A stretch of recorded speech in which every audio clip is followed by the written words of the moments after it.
సుమన్ ప్రేక్షకులకు నమస్కారం. నేను మీ రేవంత్. సో ఈ రోజు నుంచి డైలీ మార్కెట్ అనాలిసిస్ ఇస్తే మన వాళ్ళందరికీ కొంతవరకు ఉపయోగపడుతుంది అనిపించింది. సో ట్రేడర్స్ అందరికీ కూడా కొంతవరకు మనం ఇచ్చేటువంటి అప్డేట్ ఉపయోగపడుతుంది. Support and resistant levels Nifty and bank నిఫ్టీతో పాటు మార్కెట్లో మనకి ఏ సెక్టార్స్ ఎలా పర్ఫామ్ చేశాయి అనే విషయాలతోటి ఇన్వెస్టర్స్కి కూడా కొంతవరకు ఇన్ఫర్మేషన్ ఉపయోగపడుతున్న ఉద్దేశంతో ఇవాళ నుంచి ప్రతిరోజు మనం డైలీ మార్కెట్ అప్డేట్ తోటి మీ ముందుకు వచ్చే ప్రయత్నం చేస్తాను. సో ఈ రోజు మన మార్కెట్ని గమనించినట్లయితే అటు నిఫ్టీ అయి ఉండొచ్చు లేదా బ్యాంక్ నిఫ్టీ అయి ఉండొచ్చు. సో పర్టికులర్గా మనకి ఈ రోజు అవి ఫామ్ చేసిన హై టు లో మేబీ బ్యాంక్ నిఫ్టీ అయితే ఒక 500 పాయింట్ రేంజ్ అండ్ అదే నిఫ్టీ అయితే దాదాపుగా ఒక 133 పాయింట్స్ రేంజ్ అయితే ఫామ్ చేసింది. కానీ ఈరోజు బ్యాంక్ నిఫ్టీ ఎక్స్పైరీ కాబట్టి మార్కెట్లో వోలటిలిటీ మాత్రం కొంచెం ఎక్కువగానే కనిపించింది. సో అప్ టు డౌన్ ఇట్లా మల్టిపుల్ టైమ్స్. సో ఒక రకంగా చెప్పాలంటే వాళ్ళ ఎక్స్పైరీ ట్రేడ్ అనేది చాలా మందికి డిఫికల్ట్ అయినట్టుగానే కనిపించింది. ఆప్షన్ సెల్లర్స్కి అయి ఉండొచ్చు, బయర్స్కి అయి ఉండొచ్చు. ఇవాళ జీరో కాల్స్ అని చెప్పి ఇట్లా చాలా మంది తీసుకుంటూ ఉంటారు. So unexpected moves all around the chart తిరుగుతూనే ఉంది వాళ్ళంతా కూడా. అది కూడా మనకి పర్టికులర్గా ఫెడ్ రిలేటెడ్ అప్డేట్ ఏదైనా రాబోతోంది అనే ఒక న్యూస్ మనకి సర్క్యులేట్ అవుతున్న టైంలో. సో బేసిక్గా జాక్సన్ హోల్ సమ్మిట్ ఒకటైతే ఆల్రెడీ జరుగుతుంది. దానికి సంబంధించి చాలా మందికి అవగాహన ఉండే ఉంటుంది. సో సెంట్రల్ బ్యాంక్స్, ప్రపంచంలోనే సెంట్రల్ బ్యాంక్స్ అన్ని కూడా ఒక దగ్గరకు వచ్చి ఒక సమ్మిట్ని జరుపుతూ ఉంటాయి. సో పర్టికులర్గా అక్కడ సెంట్రల్ బ్యాంక్ చైర్మన్స్ యొక్క స్పీచ్ కొంత ఇంపార్టెన్స్ ఉంటుంది. అందులో యుఎస్ ఫెడ్ చైర్మన్ యొక్క స్పీచ్కి ఇంపార్టెన్స్ అనేది చాలా ఎక్కువగా ఉంటుంది.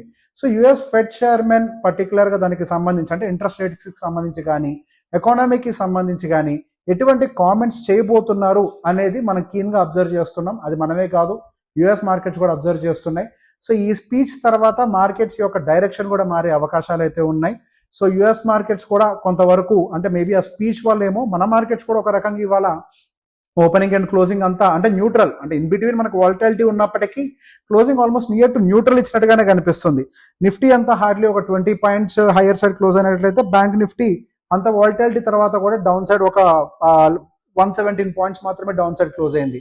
అండ్ సెన్సెక్స్ కూడా ఆల్మోస్ట్ వెరీ ఫ్లాట్. అండ్ ఇప్పుడు ట్రేడింగ్ అవర్స్లో అంటే ట్రేడింగ్ అయిపోయిన తర్వాత చూసినా మనకి యుఎస్ ఫ్యూచర్స్ కూడా అవి కూడా న్యూట్రల్గానే ఉన్నాయి.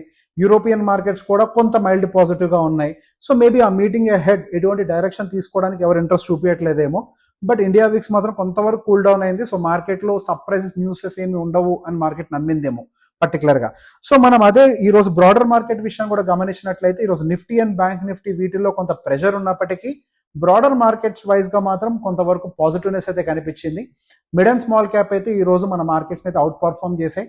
కొంతవరకు మంచి రిజల్ట్స్ తోటి అంటే కొంతవరకు బెటర్ పర్ఫార్మెన్స్ అయితే ఇస్తుంది.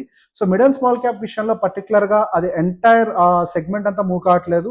అది పర్టికులర్గా స్టాక్ రిలేటెడ్గా మాత్రమే ఇవి మూవ్ అవుతున్నట్టుగా కనిపిస్తున్నాయి. సో ఇంకా ఓవర్ వాల్యుయేషన్ ఫియర్స్ అయితే మిడ్ అండ్ స్మాల్ సెక్టర్లో కనిపిస్తూనే ఉన్నాయి. అండ్ నెక్స్ట్ ఈ రోజు మనం గమనించినట్లయితే పర్టికులర్గా మనకి బ్యాంకింగ్ సెక్టర్స్లో పిఎస్యూ సెక్టర్ కొంతవరకు డౌన్ సైడ్ డ్రాగ్ చేసింది. ఆల్మోస్ట్ -1 అనుకుంటా. క్లోజింగ్ టైంకి ఎంత ఉంది ఎగ్జాక్ట్గా చూడలేదు. బట్ ఆల్మోస్ట్ మనకి హెచ్డిఎఫ్సి బ్యాంక్ కానీ కోటాక్ కానీ ఐసిఐసి కానీ ఇవన్నీ కూడా డౌన్ సైడ్ డ్రాగ్ చేశాయి. అదే నిఫ్టీని కొంతవరకు హోల్డ్ చేయడానికి ఉపయోగపడింది అంటే మాత్రం ఎఫ్ఎంసీజీ, ఫార్మా, హెల్త్ సెక్టార్స్ ఈ రెండు కొంతవరకు బాగా మార్కెట్ని సపోర్ట్ చేశాయి. ఈ రోజు టాప్ కాంట్రిబ్యూటర్స్గా కూడా మనకి ఉన్నటువంటి స్టాక్స్ కూడా ఎఫ్ఎంసీజీ ఆ సెక్టార్ నుంచి మేజర్గా అటు ITC, Hindustan Unilever and Nestle ఈ పర్టికులర్గా ఈ స్టాక్స్ మనకి ఈరోజు నిఫ్టీ డౌన్ సైడ్ ఎక్కువగా మూవ్ కాకుండా ప్రొటెక్ట్ చేయడానికి అయితే ఒక రకంగా ఉపయోగపడ్డట్టుగానే కనిపిస్తుంది. అండ్ నిఫ్టీ రియాలిటీ విషయంలో కొంతవరకు సెల్లింగ్ ప్రెషర్ అయితే కనిపించింది. -1% వరకు కూడా డౌన్ సైడ్ అయితే వెళ్ళింది. సో గోయింగ్ ఫర్దర్ మనకి మార్కెట్స్కి సంబంధించి సపోర్ట్ అండ్ రెసిస్టెన్స్ వచ్చేసరికి అండ్ నిఫ్టీ విషయానికి వచ్చేసరికి సో బేసిక్గా ఇది నేను చెప్పేటువంటి సపోర్ట్ అండ్ రెసిస్టెన్స్ లెవెల్స్ అనేవి రేపటికి మాత్రమే కాదండి. ఆ లెవెల్స్ బ్రేక్ అయ్యేంత వరకు కూడా మార్కెట్స్ ఆ లెవెల్లోనే తిరగడానికి అవకాశం ఉంటుంది అని. అంటిల్ అవి బ్రేక్ అయ్యేంత వరకు కూడా మళ్ళీ మనం ఆ సపోర్ట్ అండ్ రెసిస్టెన్స్ని చేంజ్ చేయము. అదే నిఫ్టీ విషయానికి వచ్చేస్తే మనకి టాప్ లెవెల్లో రెసిస్టెన్స్ వచ్చేసరికి సుమారుగా 24,850 అంటే మేబీ ఇంకొక 100 పాయింట్స్ డిస్టెన్స్ అనుకుంటా. 120 పాయింట్స్ అంత ఉన్నట్టుంది. 120 కూడా కాదనుకుంటా. ఈరోజు క్లోజింగ్తో 70 పాయింట్స్ డిస్టెన్స్లో ఉన్నట్టుంది. మేబీ 24,850 అది కనుక బ్రేక్అవుట్ జరిగి పైన క్లోజింగ్ కనుక వచ్చినట్లయితే ఇంకొక 150 పాయింట్స్ అంటే ఆల్ టైమ్ హై వరకు వెళ్ళడానికి అయితే నిఫ్టీలో ప్రాబబిలిటీ ఉంది. ఒకవేళ ఆ రెసిస్టెన్స్ కనుక బ్రేక్ జరగకపోతే కనుక మనకి డౌన్ సైడ్ సపోర్ట్ వచ్చేసరికి 24,700 దగ్గర అబ్జర్వ్ చేస్తున్నాను. సో 24,700 నుంచి 24,850 ఈ 150 పాయింట్స్ రేంజ్లో మనకి నిఫ్టీ ఉండడానికి అవకాశం ఉంది. ఒకవేళ 24,000 24,700 డౌన్ సైడ్ బ్రేక్ అయినట్లయితే ఒక 100 పాయింట్స్ కిందకి రావడానికి కూడా అవకాశం కనిపిస్తుంది. అండ్ బ్యాంక్ నిఫ్టీ విషయానికి వచ్చేసరికి మనకి 51,000 ఫస్ట్ లెవెల్ ఆఫ్ రెసిస్టెన్స్ కింద కనిపిస్తుంది. ఒకవేళ 51,000 కనుక బ్రేక్అవుట్ జరిగి సస్టైన్ అయితే ప్రాపర్గా నెక్స్ట్ ఇంకొక 500 to 700 పాయింట్స్ వరకు కూడా మనకి ర్యాలీ స్కోప్ కనిపిస్తుంది. అండ్ డౌన్ సైడ్ వచ్చేసరికి సపోర్ట్ 50,200 దగ్గర కనిపిస్తుంది. అండ్ ఆల్మోస్ట్ ఒకవేళ అది బ్రేక్ డౌన్ కనుక జరిగినట్లయితే కనుక ఒక 400 పాయింట్స్. సో బేసిక్ గా మనకి పైకి వెళ్ళినప్పుడల్లా అంటే హయ్యర్ సైడ్ వెళ్ళినప్పుడల్లా కొంతవరకు సెల్లర్స్ యాక్టివేట్ అవ్వచ్చు, లోవర్ సైడ్కి వచ్చినప్పుడల్లా బయర్స్ యాక్టివేట్ అవ్వచ్చు. అండ్ మేజర్ గా ఈ స్మాల్ రేంజ్ లోనే మనకి కొన్ని రోజుల పాటు బ్యాంక్ నిఫ్టీ కూడా తిరిగే అవకాశం ఉంది. అంటిల్ రేపే బ్రేక్అవుట్ కూడా జరగచ్చు ఏదైనా న్యూస్ ఉండి. సో బేసిక్ గా ఒకటే విషయం గుర్తుపెట్టుకోవాలి, ఎవరైనా సపోర్ట్ అండ్ రెసిస్టెన్స్ చెప్తున్నాము అని అంటే అవి బ్రేక్ అవ్వవు అని కాదు, అవి బ్రేక్ అవుతేనే కదా మార్కెట్ అయితే ఒక డైరెక్షన్ తీసుకునేది. So majority of the cases లో అక్కడికి వెళ్ళినప్పుడు ఒక ప్రైస్ యాక్షన్ అనేది ఫామ్ అవుతుంది. అటు అది నిఫ్టీ కానివ్వండి, బ్యాంక్ నిఫ్టీ కానివ్వండి, రెసిస్టెన్స్ కానీ సపోర్ట్ కానివ్వండి, ఆ లెవెల్స్ కి వెళ్ళినప్పుడు అక్కడ ఫామ్ అవుతున్నటువంటి ప్రైస్ యాక్షన్, ఆ బ్రేక్ జరిగిన తర్వాత అక్కడ ఫామ్ అవుతున్నటువంటి ప్రైస్ యాక్షన్ ని గమనించిన తర్వాత మనం కన్ఫర్మేషన్ తీసుకోవాలి. అక్కడికి వెళ్ళింది రెసిస్టెన్స్కి వెళ్ళింది అని అంటే ఖచ్చితంగా రిజెక్ట్ అయిపోతుంది అన్న కేసు కాదు. అక్కడికి వెళ్ళాక ప్రైస్ యాక్షన్ ఫామ్ అవ్వడానికి కొన్ని అవకాశాలు అయితే కనిపిస్తాయి మనకి. And majority of the cases లో అక్కడ రిజెక్షన్స్ రావడానికి అవకాశాలు ఎక్కువగా ఉంటాయి. సో బేసిక్ గా ఈ పర్టికులర్ జోన్స్ అయితే నేను కొద్దిగా కీన్ గా అబ్జర్వ్ చేస్తున్నాను.